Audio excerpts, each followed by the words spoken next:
Bonsoir à toutes et à tous, et je voudrais, moi, à mon tour, remercier chaleureusement toutes les personnes qui m'ont invitée, et j'ai été reçue vraiment de façon extrêmement sympathique et à Sérignan et ici à Béziers. Alors, avant de rentrer dans le vif du sujet, je vais me présenter brièvement. Je dois vous avouer que j'ai toujours eu une double vie. D'une part, ma vie de chercheuse dans mon laboratoire d'Institut Pasteur avec ma blouse blanche et mes souris. Et en parallèle, je me suis également investie dans un travail de diffusion de la culture scientifique destinée à un large public. C'est ce qu'on appelle de la vulgarisation, mais disons que le terme diffusion des connaissances est peut-être un petit peu plus joli. Et en fait, comme vous le savez, c'est une question qui est très importante, hein, parce qu'avoir des connaissances, si on ne les transmet pas et si on ne les diffuse pas, ça ne sert pas à grand-chose. Et il est également important que les biologistes s'intéressent bien sûr à ce qui se passe non seulement dans le domaine des sciences, mais aussi dans la société.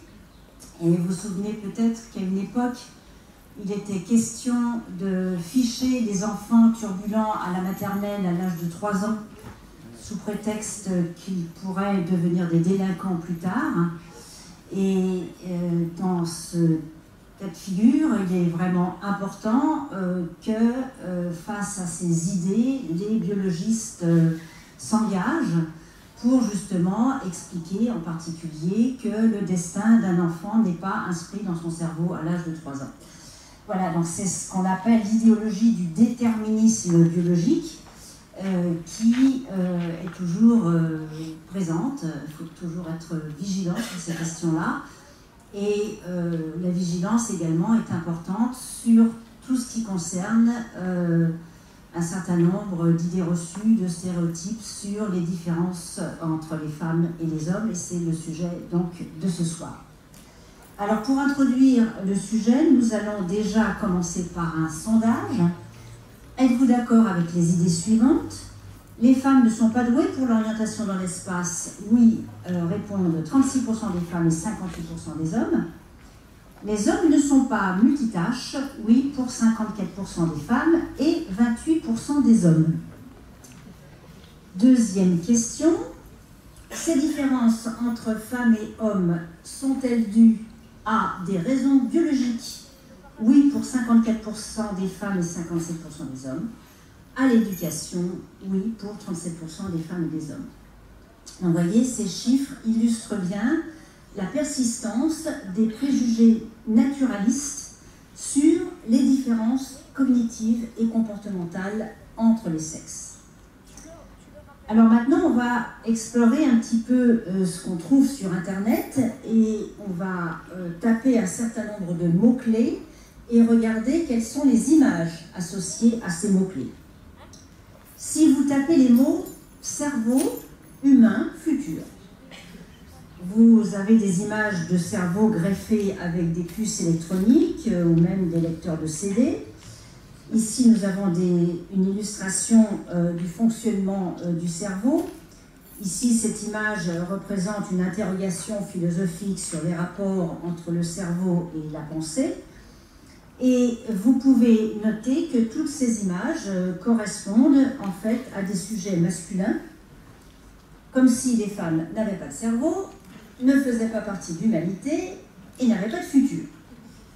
Alors c'est quand même un peu gênant, donc dans ce cas-là, on ne se décourage pas et on tape les mots-clés cerveau, femme, futur. Comme vous le voyez, ce n'est pas vraiment pareil. Alors côté futur, vous avez des créatures de rêve dans des combinaisons spatiales sexy. On trouve des femmes qui ont mal à la tête, il y a des femmes amoureuses. Et ce qu'on trouve en majorité, ce sont ces comparaisons caricaturales entre les cerveaux des femmes et des hommes, avec dedans tout ce qu'on peut trouver comme idées reçues sur les différences entre les sexes. Est-ce que je peux continuer sans utiliser ce micro-là? Vous m'entendez là comme ça? Oui. Voilà, ce sera peut-être mieux. Donc, posons-nous sérieusement la question, les femmes ont-elles un cerveau comme les hommes? Eh bien, la réponse scientifique, c'est oui et non.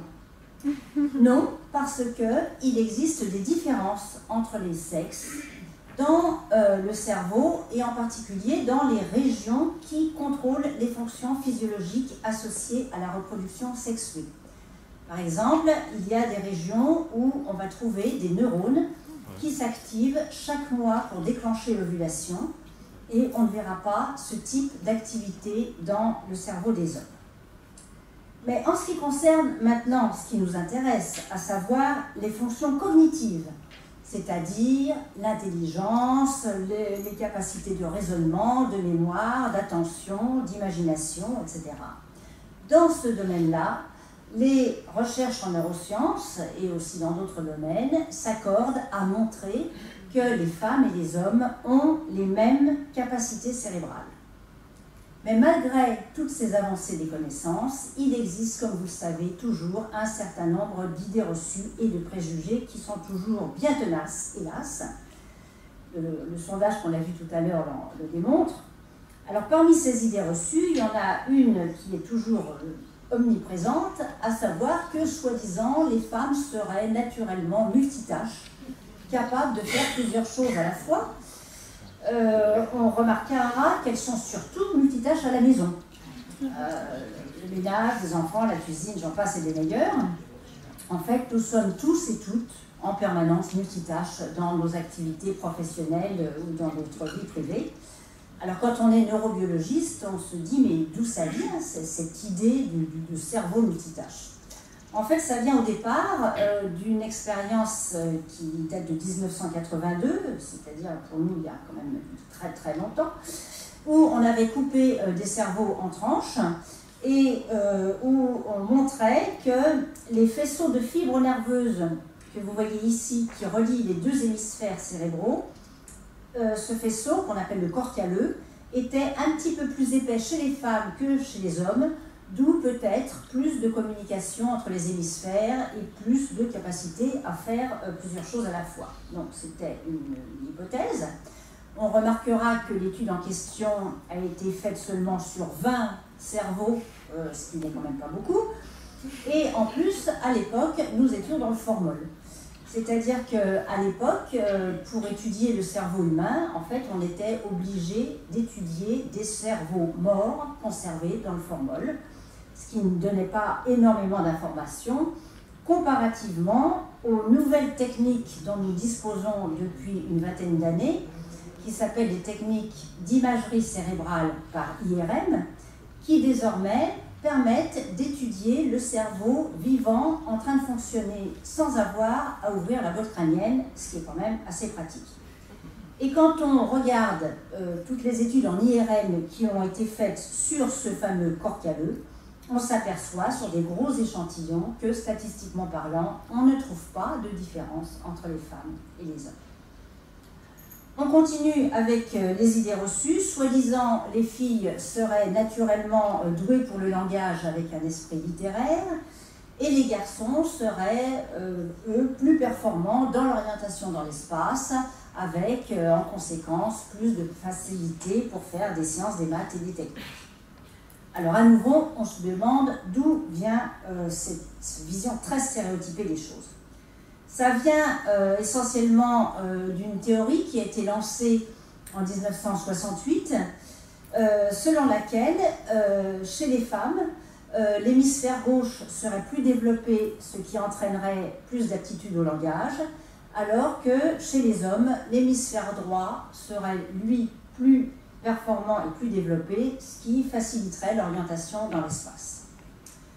Alors il faut bien voir que cette théorie a été lancée donc, il y a 50 ans et que depuis, elle est complètement tombée en désuétude, c'est-à-dire qu'elle n'a pas résisté aux nouvelles connaissances qui ont pu être acquises grâce justement à l'imagerie cérébrale. Et si, à nouveau, on fait le bilan de nombreuses études qui ont été faites sur la comparaison des cerveaux de femmes et d'hommes dans la répartition des aires du langage, on s'aperçoit sur des gros échantillons que, statistiquement parlant, on ne trouve pas de différence dans les aires du langage. On continue avec les préjugés. En 2005, donc il n'y a quand même pas si longtemps, à l'époque, le président de l'université de Harvard avait déclaré dans un conseil d'université que la faible représentation des femmes dans les matières scientifiques s'explique par leur incapacité innée à réussir dans ces domaines. Bon, c'est un petit peu téméraire, certes, comme déclaration, et d'ailleurs, cette phrase lapidaire lui a valu son poste. Il a été obligé de démissionner et il a même été remplacé par une femme. Alors, qu'en est-il de ses capacités à faire des maths? Déjà, on dispose de nombreuses données qui viennent d'études de psychologie expérimentale faites chez les jeunes enfants. Et ces études s'accordent à montrer que les capacités pour manipuler les nombres et les notions de géométrie se développent progressivement entre les âges de 3 mois et 5 ans. Et on n'observe pas de différence entre les sexes dans le développement de ces aptitudes aux mathématiques. Mais quand l'enfant grandit, à partir du collège, hélas, les choses changent un petit peu, comme vous le savez, parce qu'il y a justement ces idées que les filles n'auraient pas la bosse des maths. Et cela fait que quand on fait des tests, très souvent, dans des tests de représentation de l'espace, les garçons sont meilleurs que les filles. Alors, un de ces tests est figuré ici. Il s'agit du test de rotation mentale en 3 dimensions. Donc, l'enjeu du test est de dire si ces deux objets sont semblables ou différents. Et donc, pour ça, il faut faire une rotation mentale dans notre tête. Et si on fait ce test d'une façon générale, on trouve que, statistiquement parlant, les garçons sont meilleurs que les filles. Mais si on pousse un petit peu l'expérience et qu'on prend les filles et qu'on leur demande avant le test ou après le test de s'entraîner à faire un jeu vidéo du style Tetris, par exemple, où il faut se repérer dans l'espace, eh bien, après 10 heures de pratique de ce jeu, dans cette expérience-là, les filles ont rattrapé les garçons dans le test. Donc cela montre bien que ce n'est pas quelque chose d'inéluctable et que l'apprentissage va éliminer les différences entre les sexes dans la représentation de l'espace. Alors cette autre diapositive va vous illustrer une notion très importante qui s'appelle la notion de menace du stéréotype. À nouveau, on se trouve dans la configuration où on va faire passer ce test, cette fois-ci dans une classe de jeunes filles. Alors si, avant de faire passer leur test, on leur dit, vous savez, vous les filles, vous êtes meilleures dans ce test que les garçons. Elles vont faire 28% d'erreurs et dans leur cerveau, on voit s'activer des zones qui sont impliquées dans la mémoire et l'attention. Mais si, avant de faire le test, on leur dit « Ah, les garçons sont souvent meilleurs que les filles dans ce test », à ce moment-là, elles vont faire 42% d'erreurs et dans leur cerveau s'activent des zones impliquées dans les émotions. Et quand les personnes sortent de la machine et qu'on leur demande « Est-ce que le message préalable vous a influencé ?», les personnes disent non. Vous voyez, cela vous montre cette notion de menace du stéréotype. C'est-à-dire que le fait qu'on donne un message négatif fait que les filles ont moins confiance en elles quand elles vont passer le test.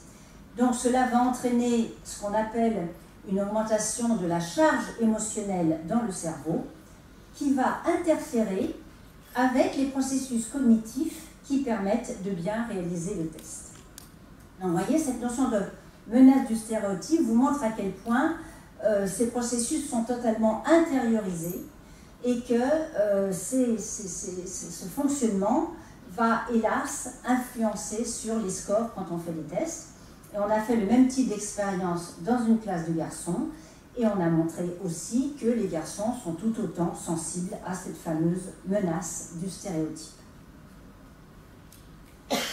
Alors on continue avec les mathématiques et on a regardé en IRM comment s'activait le cerveau pendant un calcul mental. Et dans cette expérience, on a sélectionné des personnes qui ont toutes réussi le test aussi bien, avec les mêmes scores et dans les mêmes temps. Vous pouvez noter que dans le groupe des femmes, ici cette personne active plutôt des régions antérieures du cerveau, ici plutôt des régions postérieures, et l'on observe le même type de variabilité dans le groupe des hommes. En fait, ce que ces images montrent, c'est que pour arriver à une même performance dans le calcul mental, chaque individu a sa propre façon d'activer son cerveau, ce qui correspond à autant de stratégies différentes pour arriver à faire le calcul mental. Et donc, en conséquence, la variabilité dans l'activation des cerveaux entre les personnes d'un même sexe égale ou dépasse la variabilité éventuelle entre les sexes.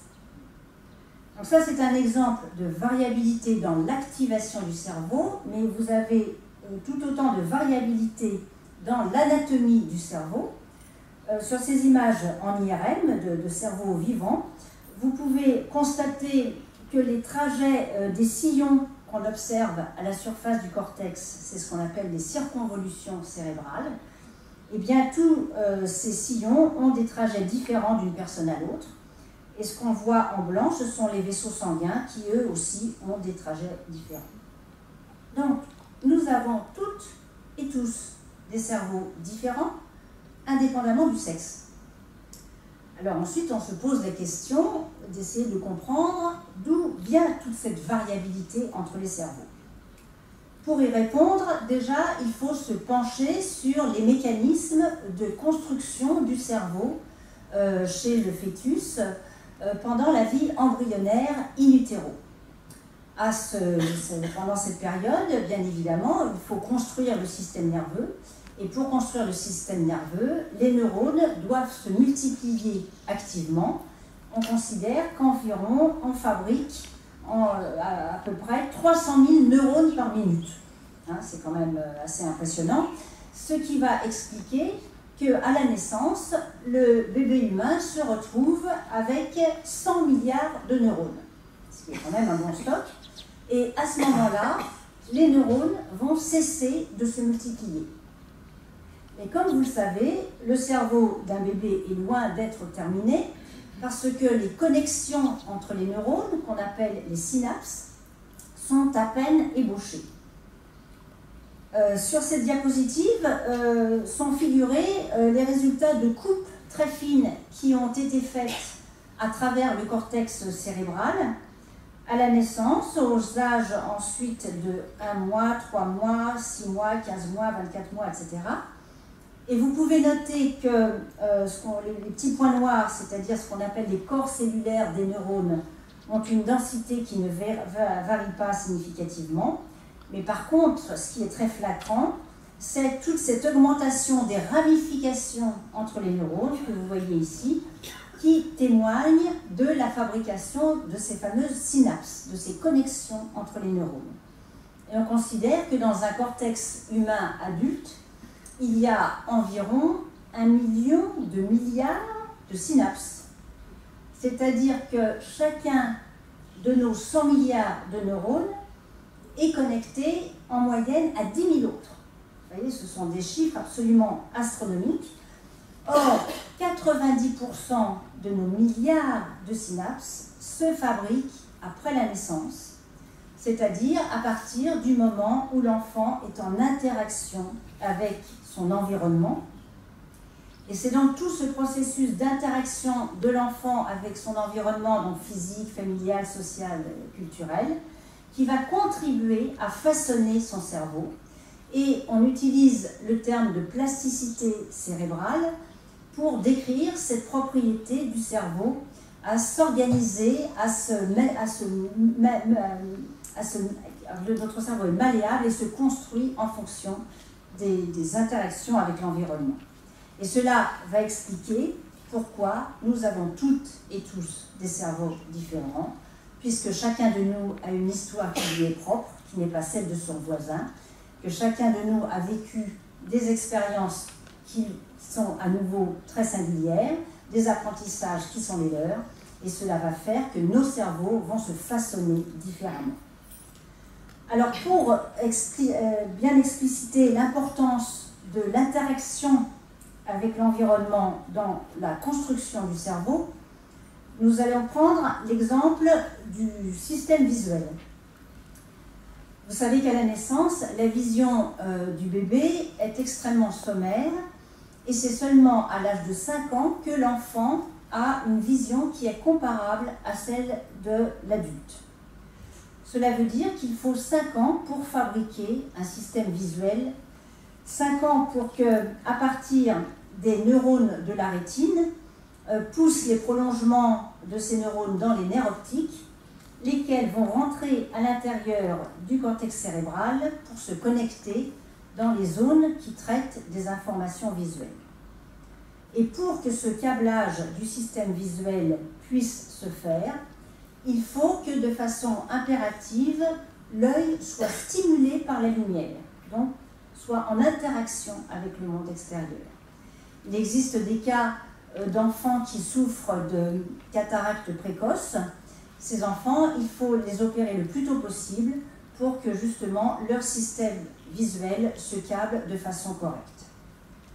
Alors, cette notion, donc, illustrée par le système visuel, en fait, elle concerne aussi tous les autres systèmes sensoriels. L'audition aussi, ça se construit progressivement. Le contrôle de la motricité également. Et bien sûr, le développement des fonctions cognitives. Les quelques récits qu'on a pu avoir des enfants sauvages, qui étaient laissés sans aucun environnement social humain, ces enfants avaient tous des retards mentaux extrêmement graves et étaient incapables de parler. Et on a eu plus récemment les cas des orphelinats de Roumanie où on a trouvé des enfants dans des états aussi catastrophiques avec d'immenses troubles psychologiques et aussi cognitifs. Donc, ces notions-là, en fait, nous renvoient à une question éternelle, à savoir, mais quelle est la part de la nature, quelle est la part de la culture, quelle est la part de l'inné, quelle est la part de l'acquis. Vous comprenez avec cet exemple qu'il est totalement impossible de dissocier les deux. En fait, on va dire que l'inné, c'est la capacité des neurones à se connecter entre eux, et l'acquis, c'est la réalisation effective du câblage. Mais une chose est sûre, c'est que s'il n'y a pas d'interaction avec l'environnement, le câblage ne se fait pas. Un autre exemple de plasticité cérébrale, grâce à l'IRM, on peut vraiment voir le cerveau se modifier en fonction des apprentissages. Et ici, on a regardé les cerveaux des pianistes, de pianistes professionnels, qui sont donc des personnes qui ont commencé très tôt l'apprentissage du piano et qui continuent évidemment à l'âge adulte. Et on observe dans le cerveau de ces personnes un épaississement du cortex cérébral dans les zones qui contrôlent la coordination des doigts et l'audition. Et ce phénomène d'épaississement est dû à la fabrication de connexions supplémentaires entre les neurones. Et point très important, l'épaississement en question est proportionnel au temps consacré à l'apprentissage du piano pendant l'enfance. Donc c'est bien cet apprentissage qui a entraîné un épaississement du cortex et non pas des personnes qui seraient nées avec un cortex plus épais et qui de ce fait seraient douées pour la musique. Encore un exemple, cette fois-ci on s'est intéressé aux enfants en âge scolaire et on a comparé en IRM les performances des enfants de CE1 et de CE2 lorsque dans la machine on leur demande de faire un calcul mental avec des additions et des soustractions et on leur demande si ce qu'on leur présente est vrai ou faux. On s'aperçoit que les CE2 ont de meilleures performances que les CE1 et que également leurs activités cérébrales sont plus importantes dans les zones qui sont impliquées dans la représentation des nombres et qu'il y a aussi davantage de connexions entre les zones impliquées dans la mémoire et l'attention. Donc cela vous montre donc le rôle de l'apprentissage scolaire dans la maturation des régions qui sont impliquées dans le calcul arithmétique, dans ce cas présent, et on n'a pas trouvé dans cette expérience de différence entre les sexes. Alors là, nous avons eu des exemples de plasticité à l'œuvre lors du développement du cerveau, mais on a également de la plasticité, et bien heureusement, au stade adulte. Quand on regarde, qu'on compare les cerveaux de chauffeurs de taxi avec des personnes qui ne sont pas chauffeurs de taxi, on s'aperçoit qu'il y a un épaississement à nouveau dans les régions qui sont impliquées dans l'orientation dans l'espace et dans la mémoire spatiale. Et ce phénomène, à nouveau, est proportionnel au temps d'années de conduite d'années de conduite des chauffeurs de taxi. Encore un autre exemple, on a demandé à des étudiants d'apprendre à jongler avec 3 balles. Au bout de 3 mois, ils sont capables de bien jongler et on s'aperçoit qu'en fait 3 mois suffisent pour entraîner ce phénomène d'épaississement dans le cortex cérébral. Et si ces étudiants qui viennent tout juste d'apprendre à jongler cessent de s'entraîner et donc perdent progressivement leur habileté à bien jongler, on s'aperçoit que les régions du cortex cérébral qui étaient épaissies vont rétrécir. Donc cela vous montre que les changements d'épaisseur du cortex peuvent être réversibles dans certains cas quand la fonction n'est plus sollicitée. Et c'est là que je viens avec une très bonne nouvelle, c'est que les personnes qui ont fait cette expérience avec les étudiants en leur demandant d'apprendre à jongler, ils ont fait le même type d'expérience chez des personnes de 60 ans et chez les personnes qui ont réussi à jongler. On voit, comme chez les plus jeunes, un épaississement du cortex cérébral dans les mêmes zones. Donc, vous voyez, c'est un message extrêmement positif et optimiste qui vous montre que la plasticité cérébrale persiste avec l'âge.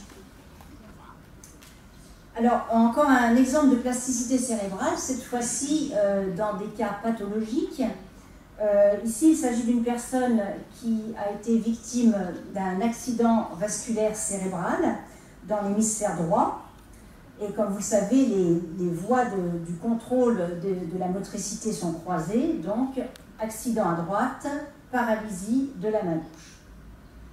Après un mois après l'accident, la personne a été soumise à des séances de rééducation. Et quand on lui demande de bouger un peu la main gauche, la personne arrive à peine à bouger. Et aux surprises, on s'aperçoit que dans son cerveau, ce sont les régions à gauche qui s'activent. Au bout de 2 mois, la personne a récupéré un peu mieux. À ce moment-là, on voit seulement une activation dans les régions centrales du cerveau et à nouveau à droite. Et au bout de 3 mois, quand la récupération est totale, à nouveau, on voit cette activation à droite pour bouger la main gauche. Donc cela vous montre que, en fait, l'hémisphère gauche, de façon temporaire, a pris le relais de l'hémisphère droit pour assurer les fonctions que celui-ci assurait normalement. Et en fait, ce n'est pas très étonnant parce qu'il y a ce fameux corps calleux, ces fibres nerveuses qui relient les 2 hémisphères, qui vont faire qu'il y a eu ce relais qui a été pris par l'hémisphère opposé. Encore un exemple, celui-ci assez saisissant. Il s'agit d'un homme de 44 ans, marié, père de 2 enfants et menant une vie professionnelle normale, qui se plaignait d'une sciatique. Il est donc allé consulter à l'hôpital de la Timone, à Marseille. Et quand on a regardé son cerveau en IRM, on s'est aperçu avec stupeur qu'en fait son crâne était essentiellement rempli de liquide, c'est ce que vous voyez en noir, et que son cerveau donc était réduit à une mince couche collée sur les parois du crâne. On lui a donc évidemment posé des questions. Il se trouve que cette personne, à la naissance, souffrait d'hydrocéphalie. Cela veut dire qu'il y a trop de liquide dans le cerveau du bébé. Et dans ce cas-là, on pose un drain à la base du crâne pour évacuer le liquide en excès. Et normalement, tout rentre dans l'ordre. Et dans ce cas-là, en fait, le drain s'est bouché. Et progressivement, au cours des années, la pression du liquide a gentiment refoulé le cerveau sur les parois du crâne. Et tout ça s'est passé sans entraîner aucune gêne dans la vie de cette personne qui ne s'est jamais doutée de rien.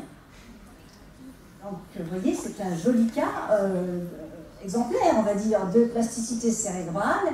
Et en fait, ce cas n'est pas si rare que ça, parce qu'à l'heure actuelle, avec la multiplication des examens en IRM, on trouve de plus en plus de personnes qui ont des cerveaux avec des formes bizarroïdes et qui vont très bien.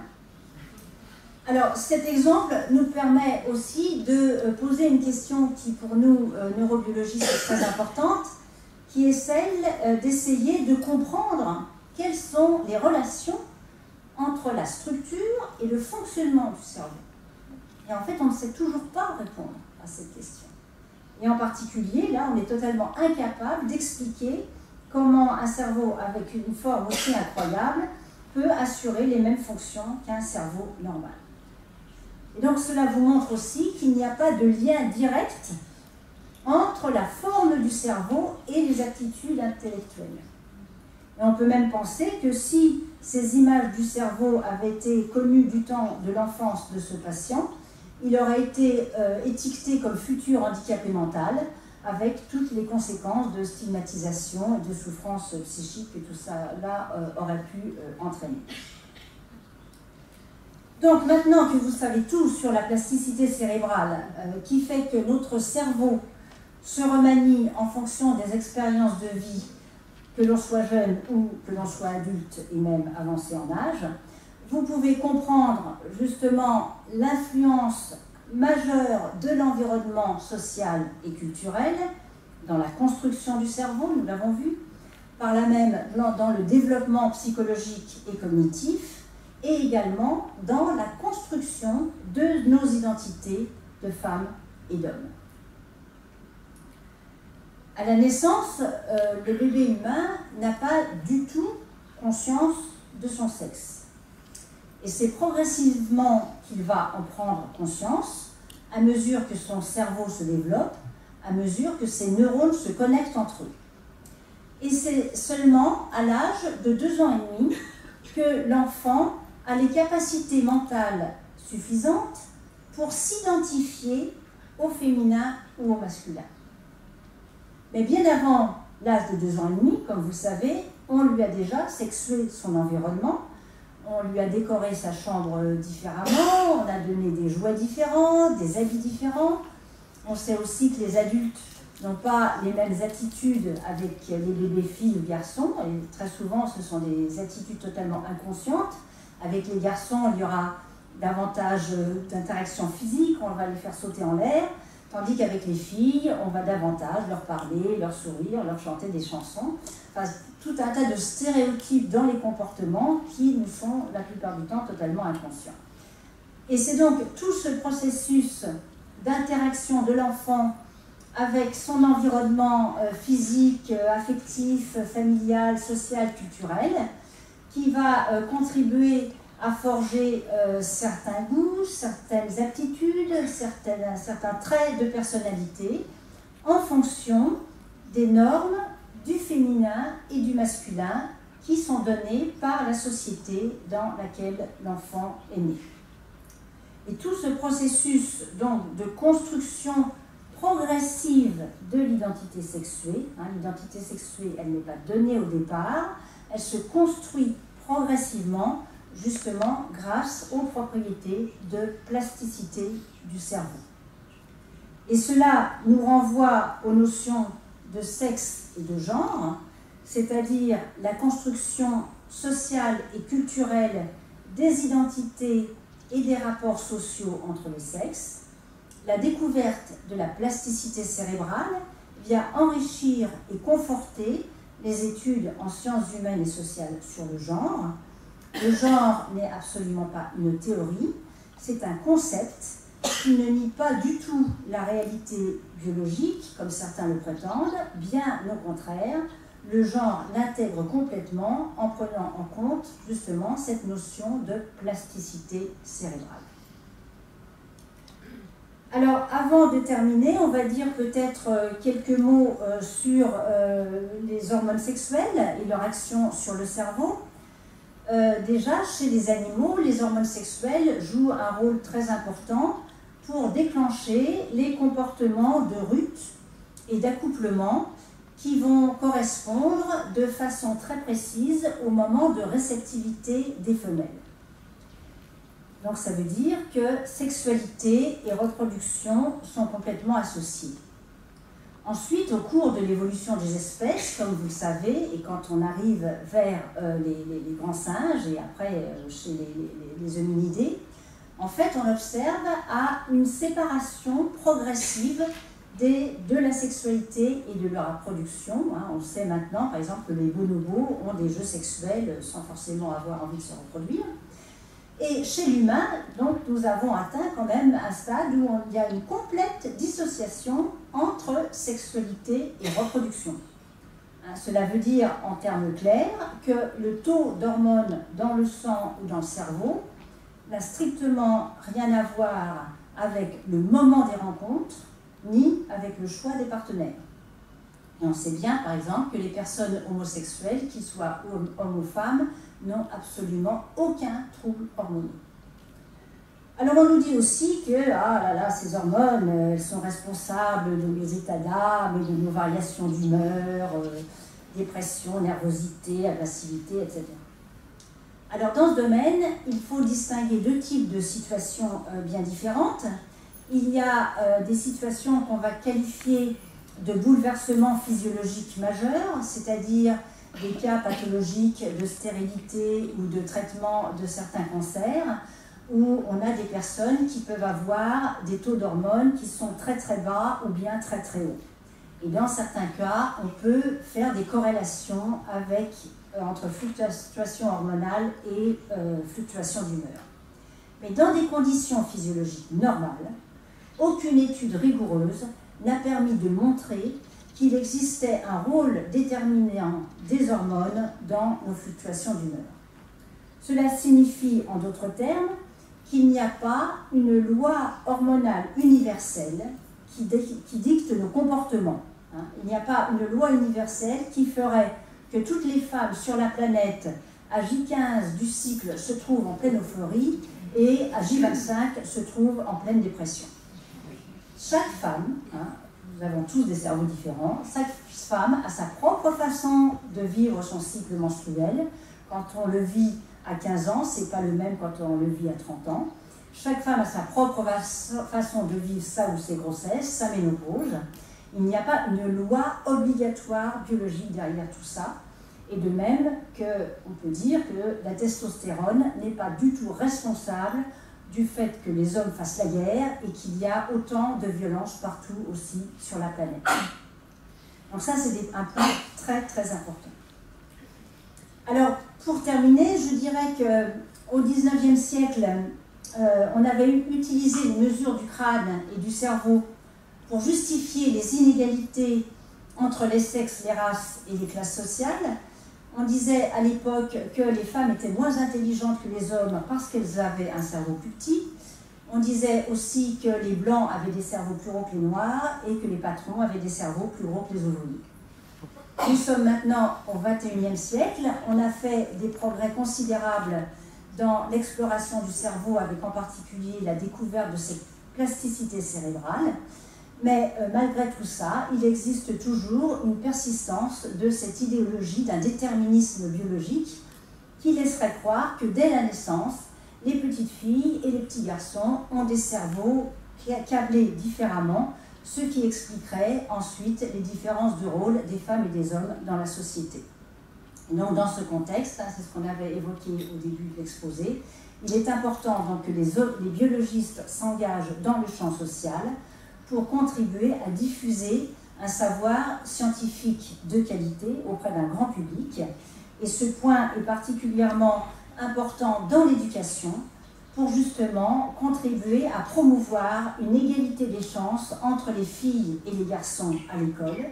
Il faut bien évidemment faire évoluer l'image des sciences et des maths auprès des filles et faire aussi évoluer l'image des lettres et des langues auprès des garçons, ce qui va permettre donc d'ouvrir les choix aux élèves, leur permettre justement de cesser de faire des choix d'orientation et de choisir de se projeter dans des futurs avec justement cette vision très stéréotypée de la différence entre les sexes dans les métiers. Il est bien évident que tout ce processus va conduire à une société plus mixte et plus égale en droit pour les femmes et pour les hommes.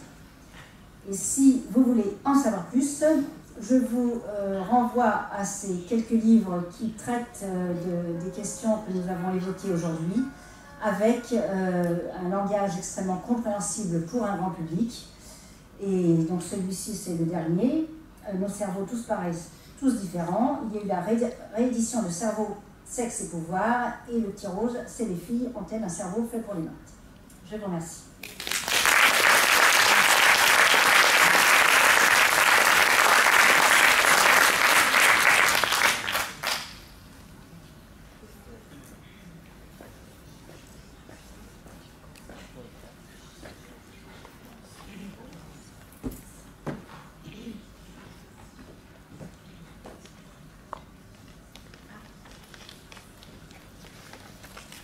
N'hésitez pas à poser une question, c'est mon mot jamais. Oui, bonjour. Je me posais une question par rapport aux prématurés, puisque vous nous avez montré que le stock se constituait au cours des 9 mois grossesse. Donc, qu'en est-il des prématurés? Est-ce qu'ils se retrouvent avec un stock de neurones diminué, ou est-ce qu'ils continuent à en fabriquer jusqu'au terme théorique? C'est une question qu'on connaît très peu, puisque évidemment, prématuré, on doit s'en occuper le mieux possible et pas faire la moindre expérimentation sur ses capacités, il faut le laisser tranquille. A priori, 100 milliards de neurones, c'est une estimation. Ce n'est pas, il n'y a pas de chiffre absolu. Et même s'il y a moins de neurones, de toute façon, on en a tellement que c'est vraiment pas un problème, parce que, comme je vous l'ai expliqué, ce qui compte, c'est les connexions entre les neurones. C'est pas la quantité de neurones en soi, c'est la qualité des connexions. Et s'il y a un développement qui se fait justement en harmonie avec l'interaction avec l'environnement, il y aura des synapses et des ramifications entre les neurones qui vont se faire de façon optimale, comme ça se passe dans une naissance normale. Mais évidemment, tout dépend du degré de prématurité et de soins qui peut être apporté à l'enfant si ils sont trop prématurés, ça c'est sûr. Donc c'est l'environnement extérieur qui développe, qui fait starter au niveau des connexions. Absolument. Il n'y aurait aucun lien avec l'extérieur, l'enfant, de toute façon, il ne pourrait pas vivre, on est d'accord. Mais sans stimulation aucune. Nous n'entendons pas. C'est ce que j'allais dire. Voilà. En fait, il faut, voilà, je distribue la parole avec un micro. Et en plus, c'est enregistré, on ne va pas entendre. Si vous pouvez recommencer. D'accord. Donc, je voulais juste dire que le fait qu'il y ait un monde extérieur qui stimule l'enfant dès la naissance, ça met en route toutes ces connexions. C'est indispensable, sinon il n'y en a pas. Voilà, ça a déjà commencé dans la vie intra-utérine, parce qu'il y a quelques-unes. Il y a une interaction avec le monde extérieur, mais qui est avec le filtre du ventre de la mère, bien évidemment. Mais ensuite, il y a un rôle majeur des interactions avec l'environnement au sens large, qui vont vraiment contribuer à fabriquer ce cerveau, à faire que les neurones vont pouvoir se connecter entre eux, et en fait qu'un sens va être donné au développement de l'enfant. Donc le passage finalement douloureux de l'accouchement met en avant, enfin déclenche peut-être davantage les connexions, ou pas Je crois que là on est dans la spéculation, et que en tous les cas... Enfin, disons que même si on a souffert à la naissance, enfin, en général, on se débrouille bien après, quoi. Hein. Voilà. La réalité montre que, il a pu y avoir quelques stress à ce moment-là, mais ensuite, on récupère. Hein. Quand on voit les différents cerveaux, donc vous savez nous montrer, on voit vraiment qu'il y a une puissance 2, puissance 3, puissance 4 par rapport à l'évolution des connexions. Absolument. 10% dans le ventre de la mère, c'est rien par rapport à la Oui, puis, enfin, disons, ça commence à prendre sens, mais ça prend de plus en plus de sens après la naissance. Alors, je veux répondre à Marika. Que bébé soit né par césarienne ou par accouchement normal, très rapide, moyen ou un peu long, il n'y a pas de diminution intellectuelle. Oui, c'est aux professionnels qu'il faut demander, poser des bonnes questions.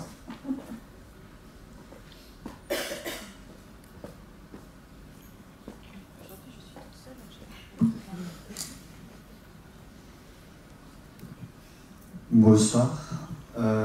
On dit souvent qu'on assimile le cerveau à un muscle et j'en ai eu la preuve là puisque les pianistes qui travaillent énormément ont un épaississement des zones qui sont sollicitées à niveau du piano.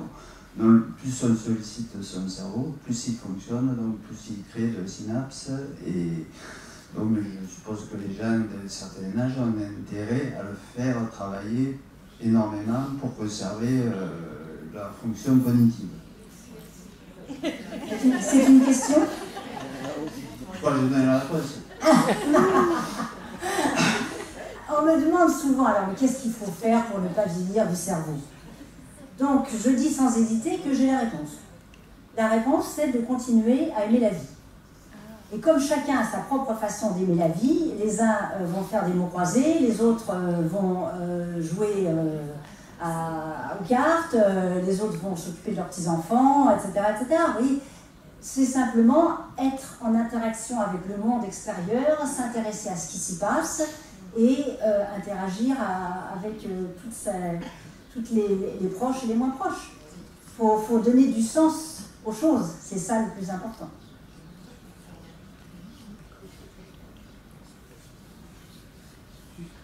C'est la question.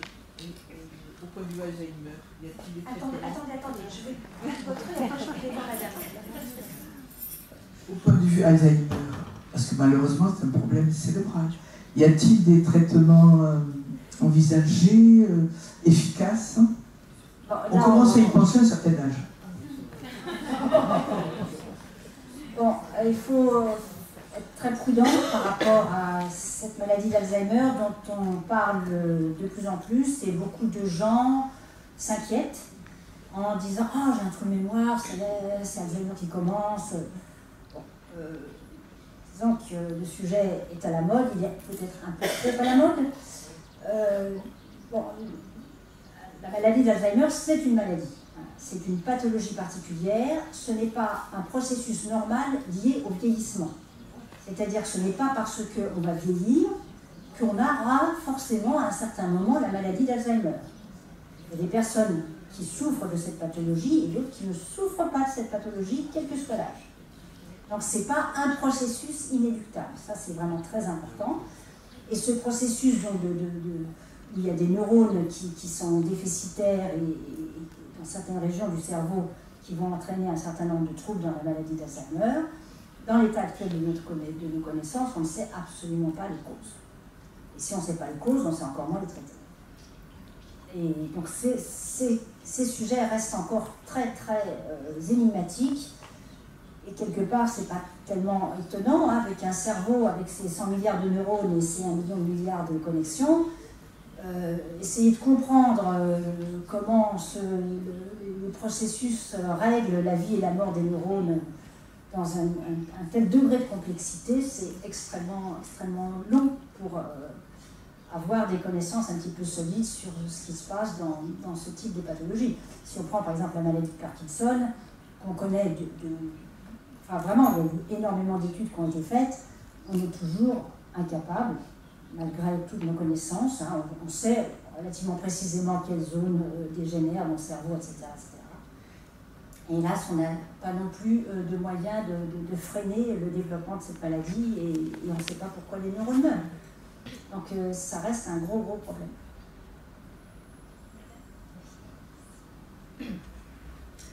Bonsoir, est-ce que vous pourriez nous en dire un peu plus sur les deux types de plasticité extrinsèque et intrinsèque, s'il vous plaît? Alors j'ai lu ça chez Stanislas Dehaene, donc une plasticité qui est due à l'expérience de l'environnement, enfin par rapport à l'environnement, et une plasticité due à l'intérieur de ce qui se passe chez l'enfant, par exemple. Et je ne veux pas me substituer à la pensée de Stanislas Dehaene, donc je ne sais pas de quoi il s'agit exactement. c'est peut-être une façon qu'il a de décrire certains phénomènes. C'est bien clair que chez les enfants, bon, on sait bien qu'il y a une plasticité très importante, mais on sait aussi que les expérimentations ne sont pas faciles à faire. Hein. Il y a des comités d'éthique qui fait qu'on va encadrer de façon très sérieuse la façon dont on va tenter de voir comment le cerveau se développe en fonction des apprentissages. C'est pas comme chez un adulte qui va signer un consentement éclairé pour participer à des expériences. Donc on a beaucoup moins de données chez les enfants à cause de cette réserve-là, et c'est d'ailleurs très bien.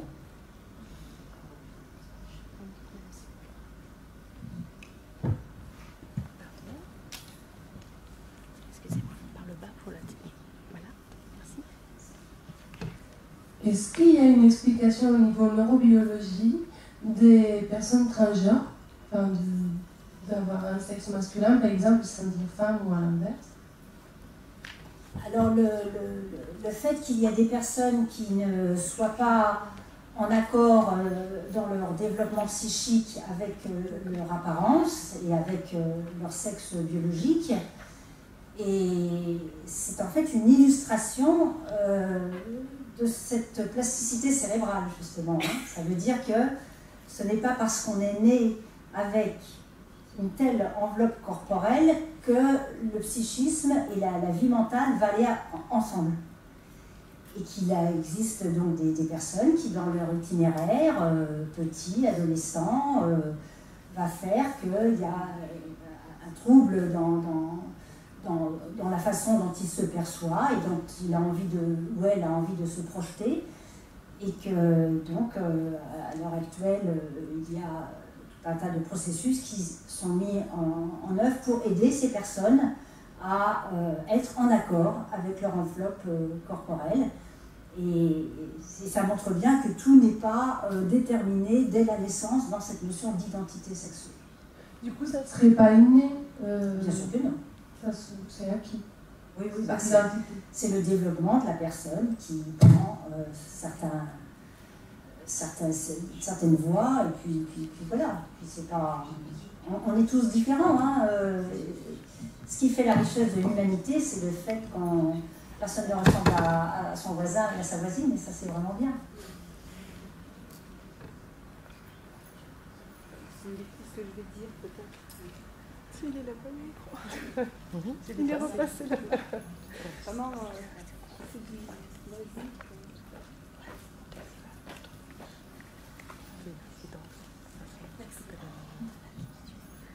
Donc finalement, le cerveau il est prêt à intégrer toutes les données du monde extérieur, mais quand il n'est pas capable d'intégrer ou d'absorber ces données, comment peut-on l'expliquer alors?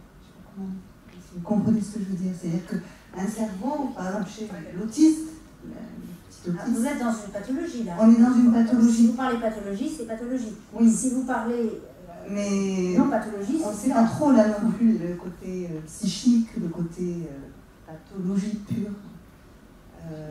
Il n'y a pas de enfin, il suffit de lire Michel Foucault. Enfin, il y a la notion de maladie mentale. Vous savez très bien qu'elle est totalement relative. Là, c'est pareil, ça va être le même problème. Vous ne travaillez pas sur l'enfant encore à ce niveau-là. Pardon? Vous ne travaillez pas sur les enfants à ce niveau-là. Au niveau des images. Je ne comprends pas bien le sens de votre question. C'est-à-dire que ce que je comprends, c'est que normalement, notre cerveau est fait pour fonctionner, pour développer des connexions. Voilà. Quand elles ne se font pas, voilà.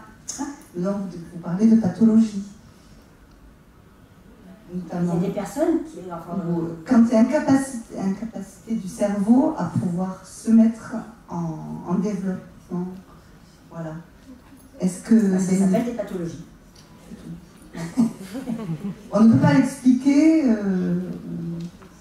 Ça s'appelle une pathologie. C'est vraiment une question très bête. Mais... Non, mais les pathologies mentales, si c'est ça que vous voulez... Entre autres, les pathologies mentales sont totalement énigmatiques. On ne comprend pas du tout Voilà. Mais le fait que maintenant la complexité du cerveau, avec toute justement cette immensité de ce que représente la vie psychique, entre guillemets, avec des travers à certains moments qu'on peut tous avoir dans la vie. Hein, il y a des moments où on est euphorique, des moments où on est déprimé, enfin bon. Mais tout ça, c'est d'une immense complexité et on ne peut pas, de façon claire, identifier des raisons qui vont faire qu'une personne va sombrer à un moment donné dans tel ou tel trouble mental qui va pouvoir peut-être durer un certain nombre d'années, ensuite ça pourra s'améliorer. Enfin, vous voyez, tout ça c'est extrêmement compliqué et il faut vraiment avouer notre incapacité à comprendre ce que c'est que ces processus-là. Il faut surtout respecter la souffrance des personnes, parce que la maladie mentale, c'est d'abord et avant tout une immense souffrance psychique qu'il convient de respecter et d'essayer de soulager le mieux possible. Voilà, mais comme votre travail finalement est tout récent, ça ne fait pas longtemps que vous c'est pas mon travail dont je parle. Je parle d'une manière générale, hein, voilà. Ce genre de travail récent date de combien d'années finalement? Travail sur les imageries. C'est un long processus depuis plusieurs siècles. Hein, déjà, on est l'héritier des observations antérieures qui ont été faites avec des interprétations parfois un petit peu qui ne tiennent plus du tout la route à l'heure actuelle sur l'origine des troubles mentaux. Mais on est l'héritier de toute une histoire de la psychiatrie, bien évidemment. Et certes, maintenant, on a des outils, hein, comme l'IRM, mais ça n'a pas forcément résolu le problème, loin de là. Hein. À nouveau, si vous voulez, la notion de la relation entre structure et fonction, hein, c'était ça la chose que j'ai tenté de vous expliquer, on ne sait pas quelles sont les relations entre structure et fonction. C'est pas parce que vous voyez chez des personnes schizophrènes ou autres que l'épaisseur de la matière grise par rapport à la matière blanche est différente que vous pouvez expliquer la maladie. Parce que de toute façon, quand on observe des particularités anatomiques dans le cerveau, comme l'IRM c'est simplement un cliché instantané du cerveau à un moment donné, on ne peut pas savoir quelle est l'origine des observations anatomiques que l'on observe. Est-ce qu'elles sont la conséquence du fait qu'une personne souffrant de telle ou telle pathologie a eu des activités qui vont faire que ça va se transformer, des choses vont se transformer dans son cerveau, ou bien est-ce que c'est les différences dans le cerveau qui vont entraîner les problèmes de comportement? On ne sait, on est très très démunis pour faire ces relations entre structure et fonction. Et c'est un enjeu gigantesque. Ben voilà, oui. C'est que le début. Oui. Mais disons, il ne faut pas croire que l'image va tout résoudre. Loin de là, parce que réduire l'être humain à l'image de son cerveau, c'est une vision extrêmement simpliste et réductionniste, comme on dit, de réification de la pensée, qui ne correspond pas du tout à la réalité de ce qu'est une personne humaine, avec toute sa diversité, toute sa richesse. Un être humain ne se réduit pas à son cerveau. Oui, madame, pour ma part, et je pense me faire le porte-parole de beaucoup des personnes qui vous ont écouté, je vous remercie de nous avoir donné cet espoir de trouver dans ce que vous nous avez dit les bases d'une société plus humaniste, plus humaine, et quelque chose qui nous permettra, et qui nous permet au quotidien, d'essayer de balayer les idéologies qui trouveraient là les racines pour continuer à répandre toutes ces horreurs sur les êtres humains. Merci madame. Merci à vous.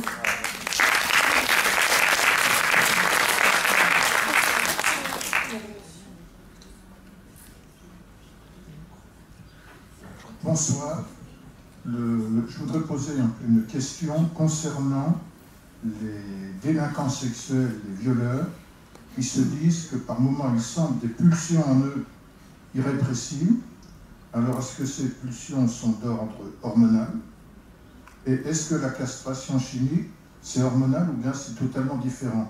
Vu que tout à l'heure, vous avez dit que dans les envies sexuelles, les hormones n'avaient rien à voir. Voilà. On dit parfois, et je crois que c'est très vrai, que le plus gros organe sexuel, c'est le cerveau. Il existe bien évidemment toute une physiologie associée aux hormones sexuelles. Et chez les hommes, la testostérone va permettre justement de masculiniser les organes génitaux et de faire que les caractères sexuels secondaires puissent se développer, la pilosité, la masse musculaire, etc., etc. Mais dans l'état actuel de nos connaissances, toutes les théories anciennes qui laissaient croire que la testostérone était responsable des actes de violence et d'agressivité et qui laissaient croire que les hommes avec leur testostérone étaient soumis à des pulsions sexuelles avec un appétit sexuel plus fort que les femmes, justement à cause de la testostérone. Ça, ce sont des visions d'il y a 50 ans qui, depuis, avec l'avancée de nos connaissances et des études menées de façon de plus en plus rigoureuse, montrent qu'il y a une dissociation complète entre taux d'hormones et comportement violent. Donc c'est d'abord et avant tout une construction mentale, une construction psychique qui va faire que certaines personnes ont ces comportements déviants. C'est pas parce qu'ils fabriquent davantage de testostérone. Bon, ça c'est une chose, c'est-à-dire il n'y a pas de relation de cause à effet entre taux de testostérone, taux élevé de testostérone et violence et appétit sexuel. Mais en ce qui concerne justement certains cas avec des personnes qui ont commis des délits et qui vont, avec leur accord, subir ce qu'on appelle une castration chimique, cette castration chimique est une sorte de, si j'ose dire, de garde-fou qui va faire que, en enlevant complètement, en annihilant le taux de testostérone circulant, ces personnes seraient censées ne plus avoir de désir sexuel. Mais ce n'est pas le cas tout le temps, loin de là. C'est-à-dire qu'à nouveau, ça montre bien qu'il y a cette dissociation. Et il peut y avoir justement des pertes de libido quand il n'y a plus du tout de testostérone, mais ça existe dans certains cancers, etc., etc. Mais ensuite, ça peut revenir. Vous voyez, c'est pas une relation directe de cause à effet à aucun moment. Donc c'est un sujet qui est compliqué, mais je dirais que par rapport aux personnes qui ont commis des délinquants sexuels, il est évident qu'il faut un soutien psychologique et un gros travail psychique indispensable. Ce n'est pas simplement la castration chimique qui va arranger les choses.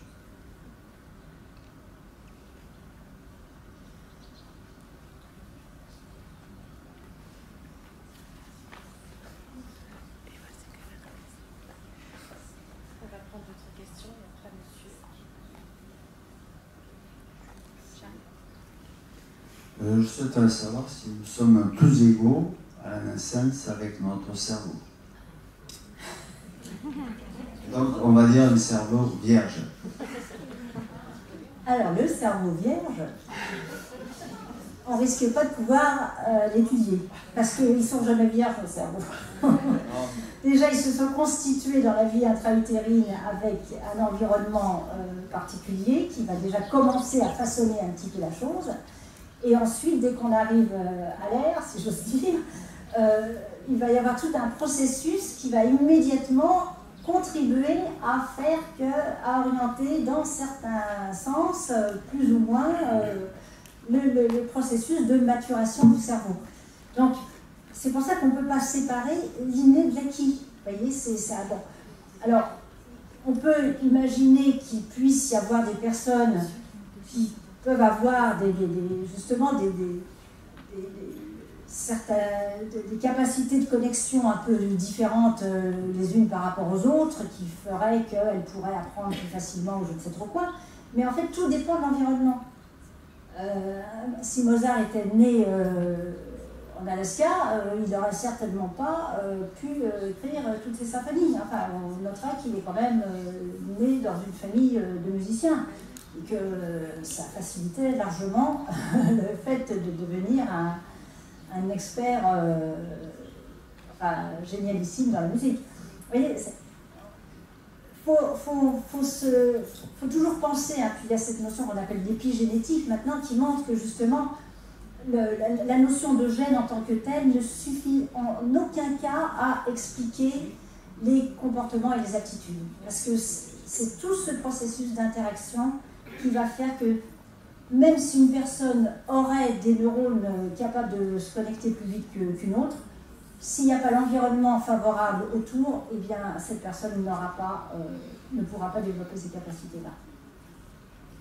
Donc c'est ça qui est le plus important, d'où insister vraiment sur le travail de l'éducation, la prise en charge des enfants à tous les niveaux, hein, dans le travail scolaire, mais aussi dans un équilibre de vie psychique, familiale et sociale. Bonjour, j'aimerais savoir qu'en est-il de la plasticité au niveau de l'évolution et si toutes les zones du cerveau ont la même capacité de plasticité. Alors de quelle évolution parlez-vous? De l'évolution du vivant, est-ce qu'il y a une capacité à la plasticité qui est plus importante au niveau des... Chez la bactérie, pas de cerveau, oui, donc de ce côté-là... Donc par rapport à une évolution plus récente peut-être. Plus on augmente, on monte dans l'échelle des espèces, hein, c'est ce qu'on appelle l'échelle phylogénétique, plus il y a de plasticité. Et donc l'être humain a des capacités de plasticité hors normes, qui fait que nous ne sommes pas des bonobos. On a des tas de choses en commun, ils sont bien sympathiques, mais ils n'ont pas réussi à construire des civilisations. Non, ils n'ont pas réussi. Et nous, on a réussi. Donc par rapport à, dans le cerveau, il y aurait aussi des zones qui seraient pour le cerveau, on va dire, plus archaïque, ou le néencéphale. Oui, tout ça c'est des vieilles idées d'il y a 50 ans et plus. Donc maintenant, tout change. C'est la notion de zone aussi, elle n'est plus du tout comme on le pensait auparavant. Notre cerveau fonctionne vraiment en réseau. Sans arrêt, les informations montent, descendent, vont à gauche, à droite, etc. Il n'y a pas la zone, même si, comme on exposait à un moment, j'ai dit, dans les zones qui contrôlent la représentation des nombres, etc., je n'ai pas voulu compliquer trop les choses, parce que sinon... Bon. Disons que globalement, il y a des zones qu'on va pouvoir identifier qui sont des sortes de carrefours où plein d'informations circulent. Et quand on enlève le carrefour, après, il y a un déficit. Mais après, ensuite, il y a d'autres chemins qui vont se mettre en route. Hein, on l'a bien vu avec cette plasticité. Et donc, sans arrêt, vraiment, notre cerveau se remanie, hein, dans les routes, les autoroutes, les secondaires et tout ça. Donc, on est vraiment dans un processus extrêmement dynamique et plastique qui est plus important que chez les pensages.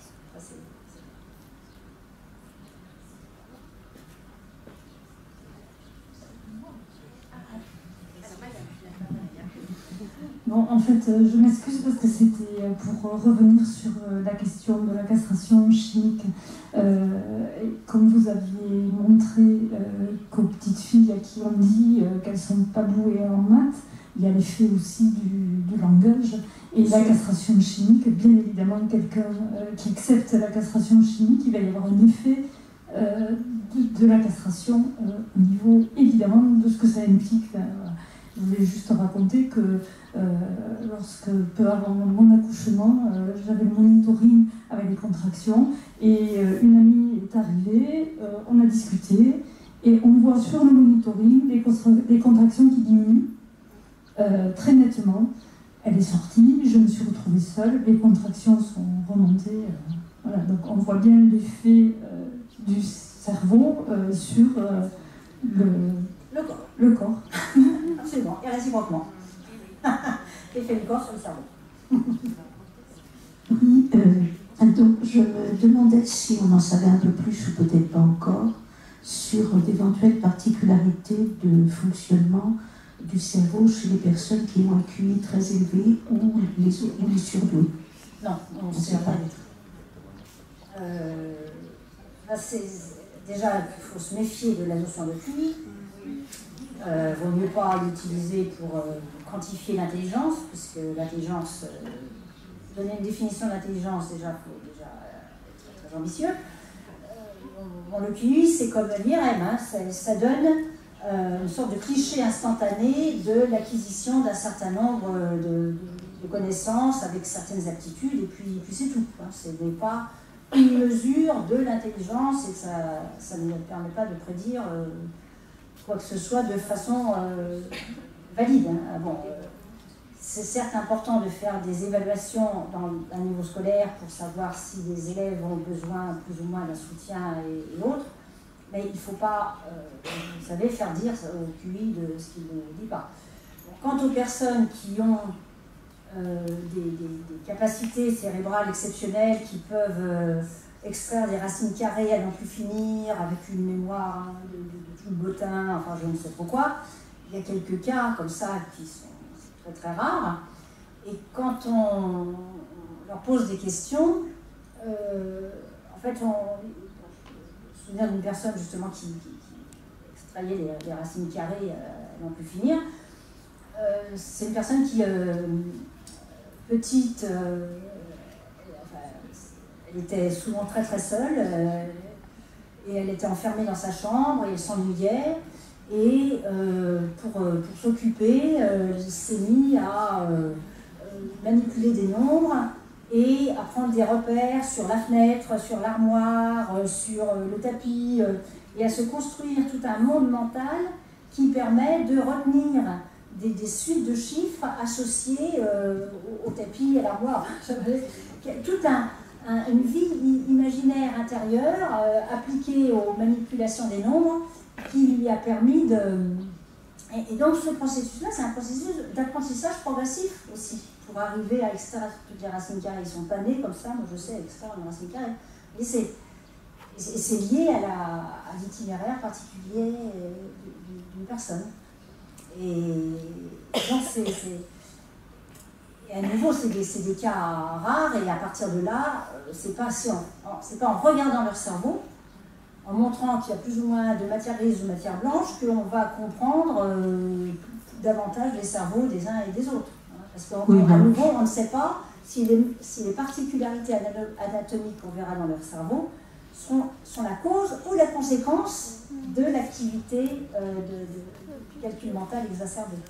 Je pensais plus peut-être à des différences de connexion et de circuit. Bon, après, on ne peut pas nier qu'il y a des enfants dits intellectuellement précoces qui, très tôt, montrent des capacités d'apprentissage supérieures à la moyenne, sans être pour autant des enfants qui s'ennuient en contemplant les rideaux de leurs fenêtres. J'en ai dit ça. Il faut faire très attention de dire il y a des enfants précoces, il y a des enfants qui sont bons, il y a des enfants qui sont mauvais. Attention,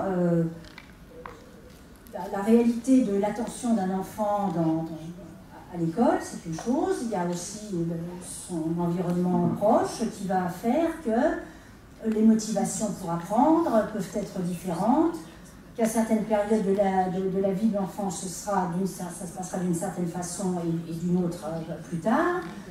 Enfin, il n'y a pas des gens qui sont doués comme ça et qui le resteront toujours de la plus tendre enfance. Hein. C'est bien plus compliqué que ça. On va prendre peut-être la dernière question. Alors peut-être que ça va être un peu long, mais qu'en est-il des neurones miroirs? Ah non. Ah non. On n'a pas parlé. Faut peut-être. Attention, le sujet c'est les cerveaux des femmes et des hommes. Je suis là pour vous faire un cours de neurobiologie in extenso et vous raconter non, tout parce que sur les neurones miroirs. dans la plasticité cérébrale, ça a été quand même largement évoqué. Bon, ça fait partie des sujets à la mode également. Alors on se méfie de tout ce qui est à la mode. Déjà, a priori, trop à la mode, attention. Oh non, maintenant c'est en train de perdre, c'est sur la pente descendante. Ah, de votre point de vue. C'est quoi la prochaine mode alors, s'il vous plaît? Non mais ça, on va faire c'est l'idée que, c'est tellement évident que les capacités d'imitation des gestes, on a découvert ça au départ chez des singes,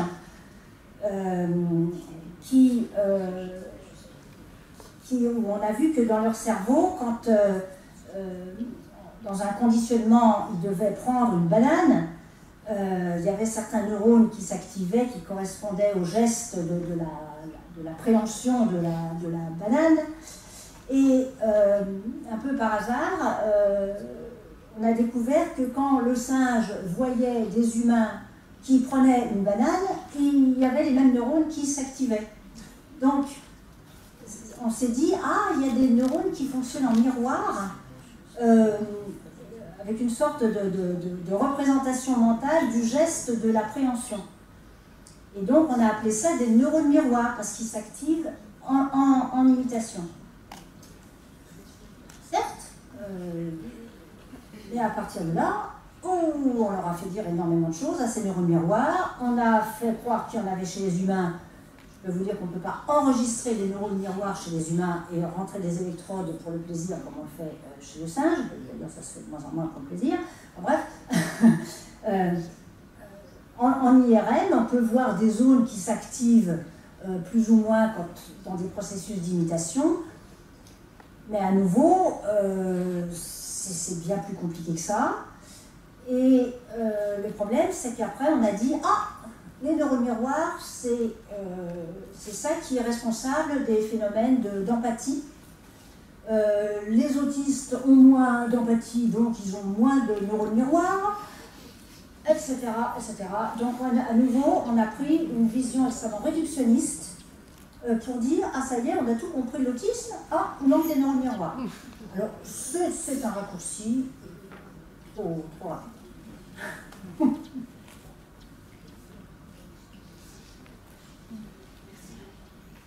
Merci beaucoup, madame.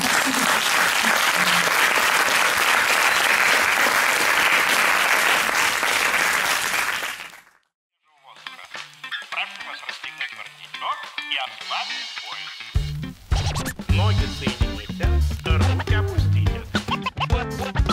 Ноги соедините.